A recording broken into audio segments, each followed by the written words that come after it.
Welcome to the ITcurio podcast, brought to you by ITque, a boutique quality enterprise class managed IT services company. I am the producer of the show. My name is Kameron and Kennemer. This is our co-host and my boss, DJ Forman. We're here to talk about all things IT, from the latest news and trends to tips and tricks for businesses. We hope you enjoy the show, and let's get curious. ITcurio. So DJ, I'm currently working for you as your business development manager. Not for me, with me.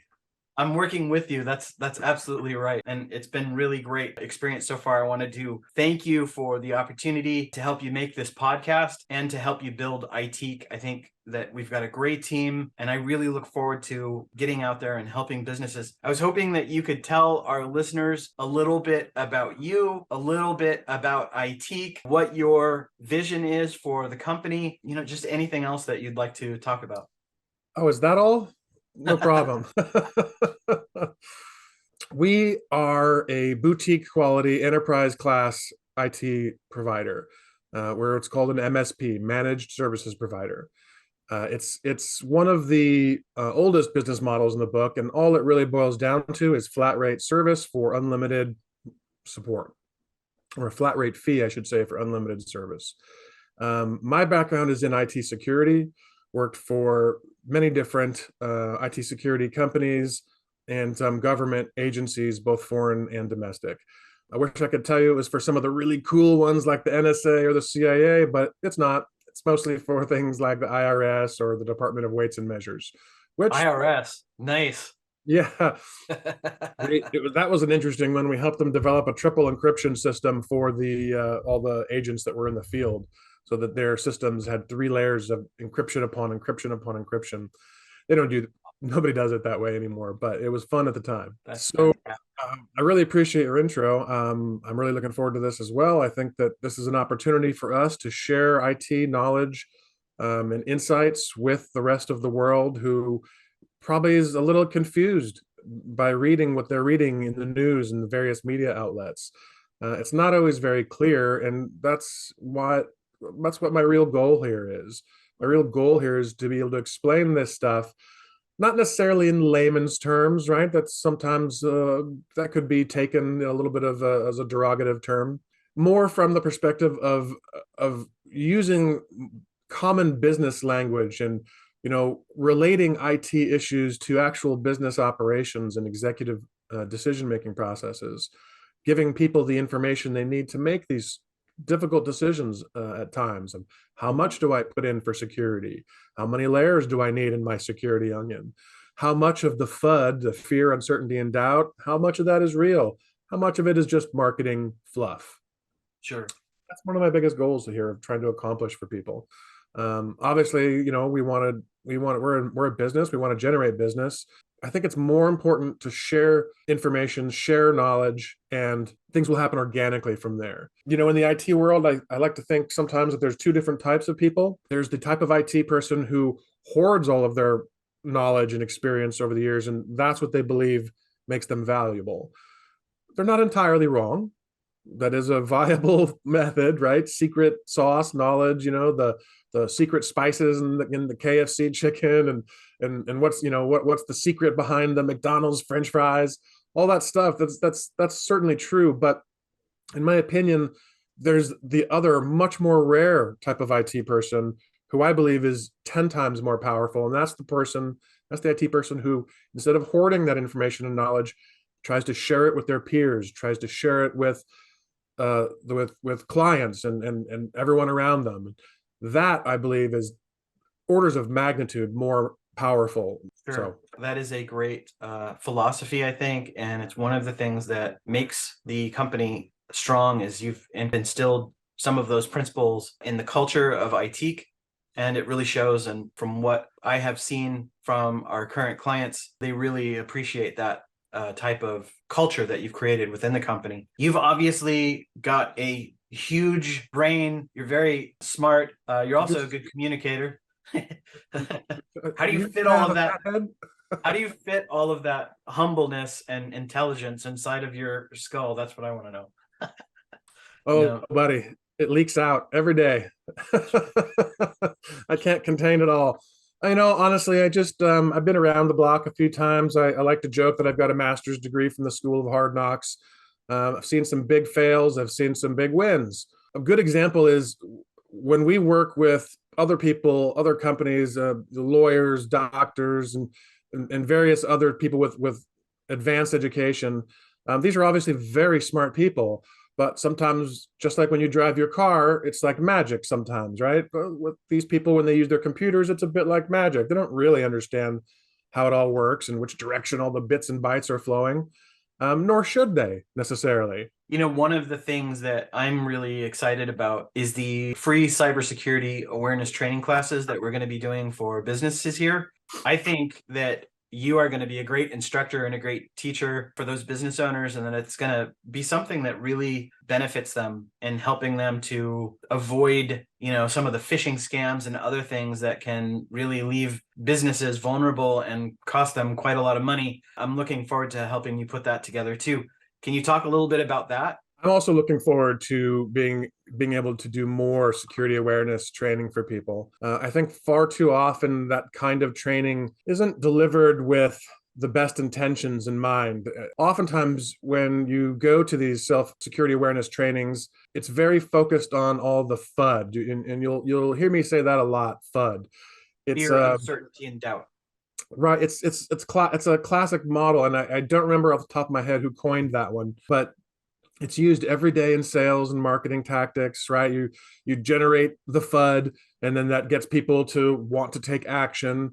And the interesting part about that is that's exactly how the majority of business email compromises and hacks of various types are accomplished.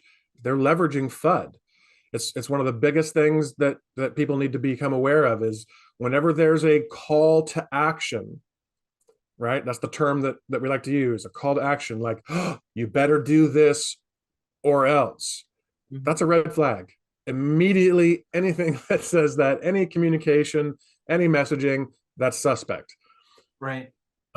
It's almost always followed up with, here's the action that we want you to take. And it's log in to this service, change your password, any number of things that you would think, oh, wow, there's a problem. I better move to action. I'm being called. And it's this thing that's baked into the human brain. A little bit like subliminal advertising is baked into the human brain. And it's why it's illegal, because it's what you're doing is you're taking advantage of a mechanism that can't be controlled. I don't know if anybody remembers, but back in the day, one of the original methods of doing that is that during movies, they would splice in a couple of frames of a Coke or popcorn, and then they'd have the mid-movie intermission. And in that intermission, when they played those, inserted those little things that you couldn't really see, your brain still saw it. And so everybody went out and they like doubled their soda and popcorn sales. Reminds me of that scene from Fight Club, which we won't go into on here. I think everybody knows that. Interestingly, I literally watched that movie last night while I was trying to fall asleep. It's very much that. It's very much just like that. It's a really good analogy. So the how do we fight that, right? And how do we avoid that? Because there is a call to action that does need to happen, but it's the call to action is be educated, be aware, right. Not log in and give me your password. I think by this point, we would hope that most people are aware of that, but they're not. I can tell you that almost on a daily basis, we have to retrain people. They'll get an email that says, oh, hey, your Microsoft password has been compromised. This is your IT administrator. Please log in here and change your password. And it looks proper. It looks like it's something from Microsoft 365. Hey, they say they're my IT administrator. I've never met my IT administrator. I don't even know what they look like. So sure, click, type it in, boom, compromised.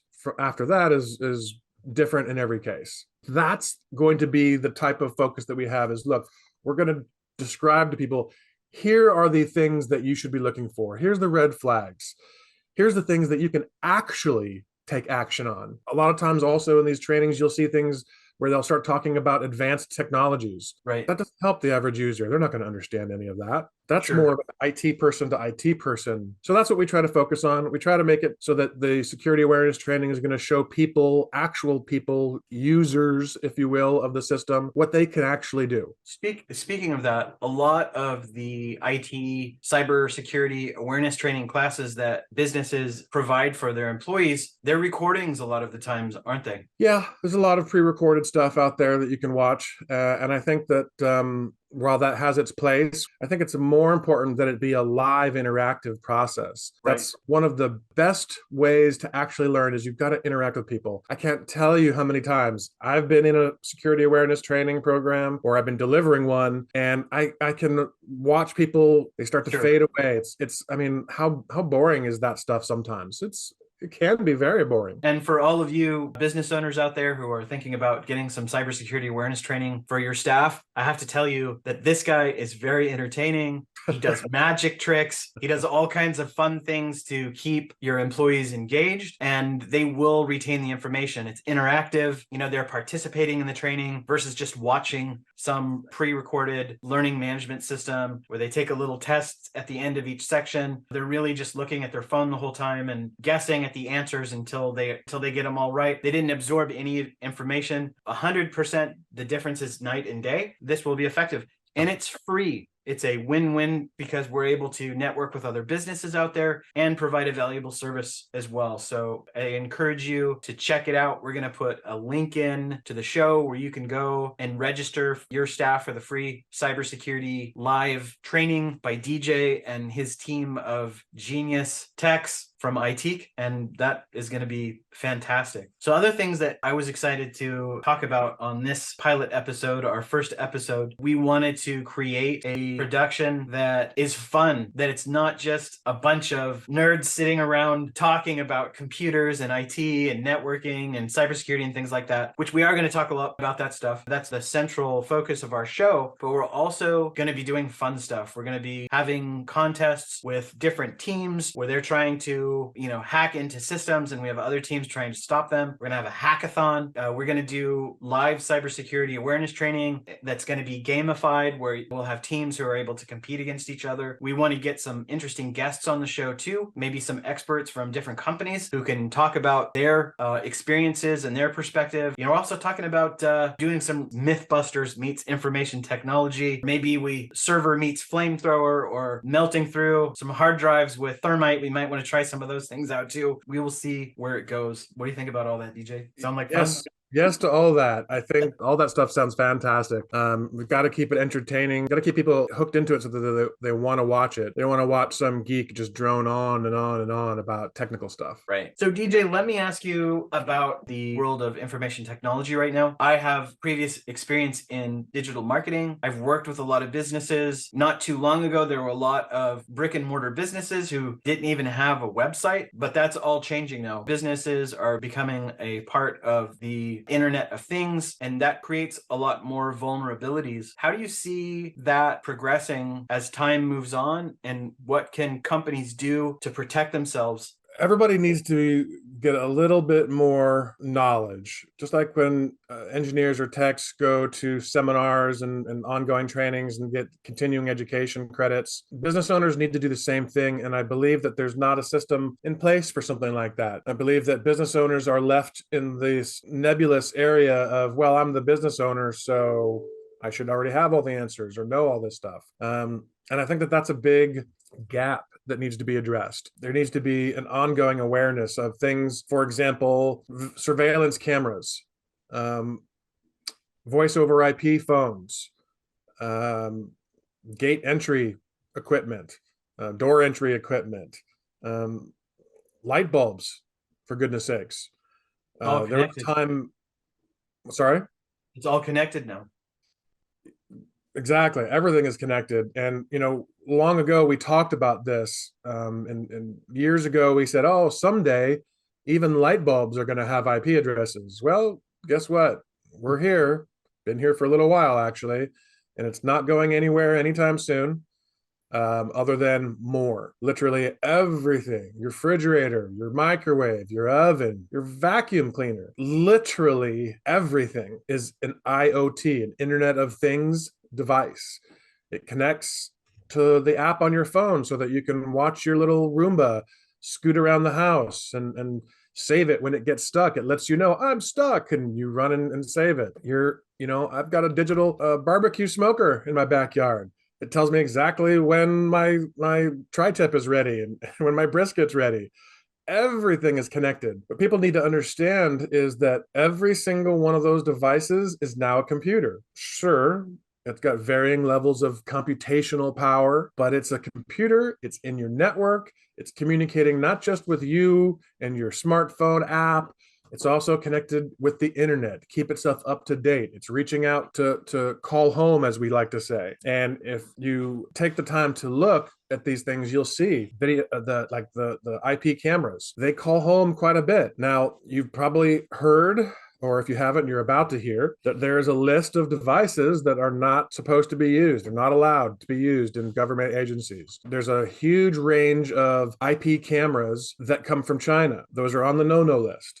What they have found is that many of those devices call back home and are providing, we don't know what information from the device. Could be absolutely innocuous, potentially, but that's why, we don't know. And so that's why these things are being blocked. That said, what if you have, forget the international politics and government angle. We definitely don't want to go down that rabbit hole. But what if you've got a device that is legitimately calling home to its manufacturer for patches, updates, things like that? Just doing the normal things it needs to do. Well, is a specific brand, which we aren't going to name at the moment, that had a compromise of that back-end system. And what ended up happening is that these IP-based video surveillance cameras were wide open to the world, so that someone could get into that camera, put a little bit of software on there to do anything that they wanted to do. Scan the network for other devices, try to access other devices, listen to traffic on the network, try to collect sensitive information, personally identifiable information. At first glance, a lot of companies will say, well, we're just a electrician company. We're just a bunch of plumbers. Well, got news for you. You're the number one target. Anytime you find yourself saying, well, we're just a flower company, or whatever the case may be, please realize you're the main target. Not because they necessarily are trying to steal your information, though that is part of it, but they're trying to use your network as a jumping point for various other types of nefarious activity. So people have to start thinking a little bit more outside the box in terms of, well, we're just a XYZ company. We're not a target. We don't have anything valuable. Well, right. You probably have more value than you think that you do. Now, a lot of people will say, okay, well, if that happens, then we just shut down the network and, then we fix the problem, we move on. Well, that's not what happens. You're now liable. If an attack comes from your network, you have some major legal problems to potentially get around. You've got privacy violations based on what state you're in. You've got various other compliance issues. The big ones that most people know are HIPAA for healthcare, right? PHI or EPHI, which is personal health information or electronic personal health information. There's the PCI DSS compliance standard for anybody who has credit cards. You're a retail space and you swipe credit cards, or even if you go into a web portal and type in credit cards, if you're an online retailer with, Etsy or whatever else, you need to be compliant. And if you're not, there's huge legal issues involved and massive fines. What's going to end up happening in those compromises that people don't understand is that if you're compromised and the auditors are going to come in, they're going to check all your systems, and there's a penalty and punishment for every single record and every single credit card that's been compromised, whether any damage has been done or not. You've already broken the law, and that's the real problem. And that when you hear those super scary statistics, like 80% of all businesses that experience a compromise are out of business within a year or two. That's what they're talking about. That's a little bit of FUD. That's a little bit of hyperbole. Right. But it's not inaccurate. So we do spend a lot of time talking about cybersecurity and some of the consequences that can happen. Can you talk about some of the benefits that companies can receive by a company like ITque? Yes, it's not all doom and gloom. There's there's a lot to be gained from this, and specifically about IT security, but about all IT technology. When you deploy these things, it offers you operational management opportunities to help streamline that side of your business and to help you do things. For example, account access. When you're deploying, let's say, multi-factor authentication, when you're deploying a managed version of it. Now, we're not talking about like when you log into your Google and it sends your phone a text number. That's okay. That is two-factor, but as you have read in the news just this week, Google has pushed forward with a passwordless system. We'll talk about that more later because there's a lot to understand about that. When you do have centralized management technology tools, some security-based ones, but also just regular operational things, you gain a measure of control so that you can know the who, what, where, and why of things. Who accessed what information, when they accessed it, where they accessed it, and where did that data go, and why? Why was this done this way? You get all of those, the big 5 W's of journalism, right? Like who, what, where, and why. You get all of that information from these tools so that you can have an understanding. Now, I don't want to step on anybody's management style, but in my opinion, in my experience, oftentimes metrics like these can be maybe misused a little bit, used a little bit heavy-handedly to make some assumptions about people and make hiring and firing decisions and all that good stuff, or to make an evaluation of how hard somebody's working or how much they're working. Yes, you can absolutely use those tools for those things. I don't agree that all of it is accurate. I think there's a lot that can be assumed by that and assumed incorrectly. However, there's also some very powerful tools in there to help guide your process along, right, so that you can know the who, what, where, and why of things, and then make a determination moving forward. Most people's networks now and their technology deployments, they don't have that. They hope that that's how it works, but they don't know it. They don't have any way to measure that, so they have to guess. I think that one of the biggest things that made me excited to come to work with ITque is your philosophy of how to deal with people, being real with people, yeah, and being genuine with people, and not trying to scare them to death into doing business with you. And I think that when you are coming from a genuine interest in helping a company and being somebody who isn't just trying to make a sale to them, but to actually forge a partnership where moving forward, you guys can rely on each other. It's a win-win dynamic where they're helping you and you're helping them. I really like that. And I think, a lot of companies out there, they lose focus on what's most important. And I know you and I have had a lot of conversations about this in the past, about how important it is, how you treat your customers and how that affects the development of your business moving forward. And really the trends in business have kind of this downward spiral where they're expecting more and more out of their employees all the time, and they always feel rushed to get things done. And now that's compromising the service that you give to people, which has a negative effect on your company. So you're making less revenue, and then you're pushing people even harder because of this culture, this dirty culture that you've set up in your company. Yeah. That's something that often I've thought, man, when are companies gonna get it together and start really focusing on what's in the best interest of their clients? And I think we're doing a pretty good job with that. We could always do better, but I think that's something we're doing a good job with. Without a doubt, nobody's perfect. Certainly not myself. I have so many flaws. I try to follow the saying, know thyself. And it's difficult because that requires you to look in the mirror a lot, and that can be a challenge. But aside from that philosophy, there's also the hardcore philosophy of pay yourself first. It's a very common theme in business networking groups. It's a very common thing in business but from business coaches. A lot of the most famous people who are out there and doing their own video blogs, Gary Vaynerchuk, and it comes to mind as a big one that I've listened to some of their stuff or his stuff. And, there's a very common theme of pay yourself first. I can't tell you that that's wrong. There's a lot of people making a lot of money operating their businesses that way. There's room for all different types. What I believe is important, and that's how I try to operate. No marketing person I've ever worked with wants me to say this out loud, but I'm going to say it right now. We give a shit. We care about your people. We care about your company. Now, before anybody starts thinking, oh, wow, they're all super altruistic, and we're not all that.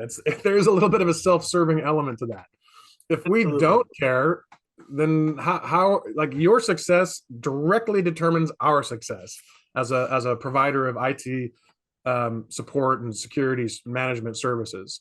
So Right. it's kind of a matter of you have to. I can give The you best advertisement is word of mouth advertisement, and it exactly. makes a big difference. When I was younger, my first job out of high school, I was a busser. I worked in a restaurant and a hotel. The name of the company was Red Lion Hotel Corporation. It was a great company, and they instilled in me, all you have to do is focus on the customer. Focus on their needs and fulfilling their needs and anticipating their needs before they even know that they have them. And that's what good service is. And as long as you're focused on that, as long as you are making sure that that is your purpose, then you're going to be successful in all of the other metrics. You're going to build a name for yourself. People are going to talk to their friends and say, wow, I had this great experience with this company. And that kind of reputation building takes a long time because people are much more likely to talk about a bad experience that they've had with a company versus a good experience. For every one time they talk about a good experience they had at a company, they'll tell 10 stories about a bad experience that they had at a company. So really important to focus on that. And, I've just seen the culture change a lot, unfortunately, in corporate America. Money is first, and maybe the customer is second. If you're lucky, the bottom line is the dollar. And I think that's really the wrong focus. What is most important, remember what you got into business for. Hopefully it wasn't just to make money. Hopefully it was to provide some valuable service to people out there. We could probably debate that kind of stuff all day long. And you've got great experience as a business owner. This isn't the first business you've started, is it? Can you tell our listeners about some of the other businesses you've had? I think they're very interesting and people would like to hear about those. One of the most successful ones that I did was installing televisions, entertainment systems into hospitals. So we not only sold them their TVs, but installed them in patient rooms, operating rooms, all the different facilities, hooked up multiple satellite feeds, off-air antenna dishes, cable providers, consolidate all these things so that when you're in the hospital, you get your 500 channels of various content. Sure. But it's not tied to, it's actually very similar to what we did this in hotels as well. It's very similar to what happens in those environments. You go in there, you're looking through the scroll, you're right, the list of all the channels, and you're like, what is this? I've never seen anything like this. It's because that's what they're doing. They're pulling in all these different feeds of information, they're consolidating it down, and they're making their own channel lineup. Neat. Nowadays can be a little bit different with the ubiquity of various services. There's some places that will say, well, we have Dish TV, or well, we've got cable service and whatever channel lineups they provide. So the industry has changed, but that was something that we did for many years. And didn't you do something with the BlackBerry ringtones too? Yeah. So in my garage at my house, back in the early days, I had several racks of servers, which one of these days we'll show you on the show, is now turned into my son's young man cave, where they do their computer gaming and whatever Twitch streaming and whatever stuff that they like to do. But that used to be a room filled with racks of servers so that all the ringtones that people used to buy for their Blackberries and little snippets of songs from popular artists and things like that, we hosted them here for all over the world. This is where you got it from. You just never knew. Cool. It was cool. BlackBerry imploded, of course. I know they still exist as a company, but I don't know.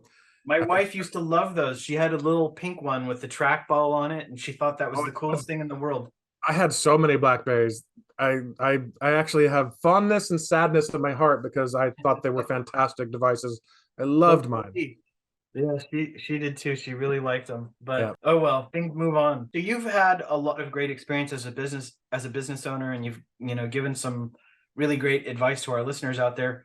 Could you also give some advice to people who are maybe looking to get into or switch careers into information technology? Could you give them some advice on maybe how to go about that?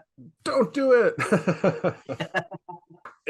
just like any service industry, it can be a little stressful. But I have found that the best IT people weren't born IT people. They had another life doing something else. I have found that those that are more inclined to be musical tend to be very, very good in IT. I have found that those with ADHD and things of that nature, they tend to do really well in IT. But when you're crossing disciplines over, it doesn't have to be as difficult as you might think. You don't have to have, like, I've been in this business for a long time. I mean, since pre-internet, was on several different teams of testing internet before it was available to the public. So I've seen it evolve from the inside all the way to where it is now. And I can tell you, you don't have to have that. Certainly you have to have that to be somebody like me, but to get into the business, you don't need that. You can gain so much. You do have to find the right team, right? The right team, like I've sometimes we'll talk about the two different types of IT people, the ones that keep their knowledge siloed and private, and that's their value, and those that share that information with everyone around them, their peers and their teammates and people. Exponentially more powerful is the person who shares, but by quantity, more people silo.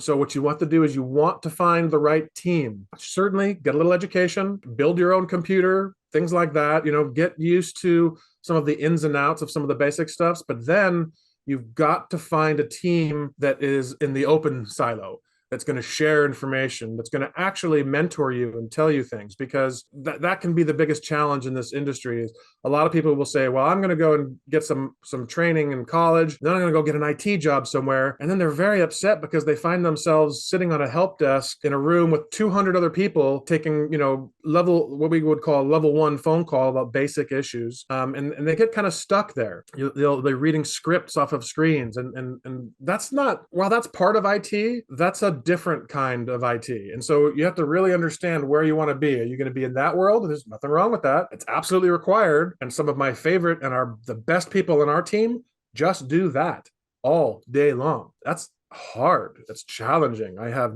nothing but the utmost respect for them and empathy, because they have to deal with a lot of stress that's coming at them and be able to put that wall up, filter it, and listen with their ears instead of their mouth, but really filter. What is this person saying? Somebody's calling up and saying, the internet's down. Like, well, pretty sure it's not, because on my third screen, I've got a YouTube video playing right now, and pretty sure it's not. But what does that mean to them? That's an easy one, because it's obvious, right? The internet's not working for them. But when people are heated and they're upset, they're going to say things, and they're going to say things that really can confuse the matter. And so having the ability to logically disassemble what somebody says versus what they actually mean is probably one of the most important parts of being in IT, to be able to understand how to filter that, how to convert it. But then I got to tell you, you got to be a therapist. You have to be good with people. You have to be willing to listen to people. If you're one of those types that doesn't like people, like a super extra introvert, or maybe you're even like, know thyself, right? If you know that you're a little curmudgeonly, you don't really people suck. Maybe IT is not for you. Because you're going to have to deal with people every day. So I would say that's the biggest tip is, one, find some place that shares information with you, that an open silo type of place. But two, have a little bit of psychology in here. Maybe in school, take a semester of Psych 101 to understand kind of the basics. Personally, my first vocation was law enforcement. It's called administration of justice, AJ, as we said, or as we say it in college and stuff. So I veered heavily out of that direction, but I can tell you that the skills that I learned there get applied to what I do here every day. So that's the biggest advice I have for you, is that don't think that if you're geeky and nerdy, that's the end all be all. Don't think that if you're not geeky and nerdy, that prevents you from getting in. It absolutely does not. So please join us. We need you. DJ, you are a wealth of information. I look forward to learning from you. I'm super excited about working with you in the future, working with our show, and bringing valuable content to our viewers. Folks, thanks for listening to ITcurio. Be sure to subscribe to our show on your favorite platform and follow us on social media for more episodes in the future. And don't forget to sign up for our free cybersecurity awareness training class. You can go there by following the link at the bottom of the screen here. Thank you so much. Until next time, Have a great day. Goodbye.